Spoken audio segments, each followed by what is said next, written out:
ভাই যেদিন থেকে তীব্র শীত শুরু হয়েছে সেদিন থেকে এই বিড়ালটি আমার সাথে সর্বক্ষণ এই রুমতে থাকে। পাশাপাশি আরেক হুজুর আছে, ওনার রুমতো থাকে। তো মজার ব্যাপার কি জানেন, আমার রুমে সবাই ঢুকলে অনুমতি লাগে, কিন্তু এর জন্য অনুমতির প্রয়োজন হয় না। এ সর্বক্ষণ যখন মন চায় তখন আসে, যখন মন চায় চলে যায়। আমি রুমে থাকি আর না থাকি, ও এখানে আসবে, আসার পরে এভাবে মনে করেন যে কম্বলের নিচে ঢুকবে যদি সুযোগ পায়, অথবা যদি সুযোগ না পায়, ডুবার মতো জায়গা না থাকে, তো এরকম করে উপরে ঘুম যাবে। মানে সর্বক্ষণ বলা চলে যে আমার মতো থাকে। আর আমাদের আরেক হুজুর আছে, উনি যদি বসে তো যা ওনার কোলার মধ্যে বসবে, আর কোনো কথা নাই।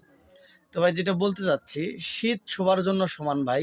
এই যে আমরা কত শরীরে কাপড় গায়ে দিছি শীতের জন্য, আর দেখেন এই বিড়ালটি, হ্যাঁ, ও কোনো কাপড় চাপড় কোনো কিছু গায়ে দেয়নি, কোনো কিছু গায়ে দেয়নি। তো ঠান্ডা তো আমার থেকে তার বেশি, ঠিক না? এই জন্য বিড়ালকে কেউ কষ্ট দিবেন না। আর আমরা বিড়ালটাকে মাঝে থেকে খাদাই না কেন জানেন? কষ্ট দেই না এই জন্য, কারণ আমাদের মাদ্রাসার নামে হলো হযরত আবু হুরায়রা। আর আবু হুরায়রা কার নাম এটা তো আপনারা ভালো করে জানেন। এই জন্য বিড়ালকে কেউ কষ্ট দিবেন না।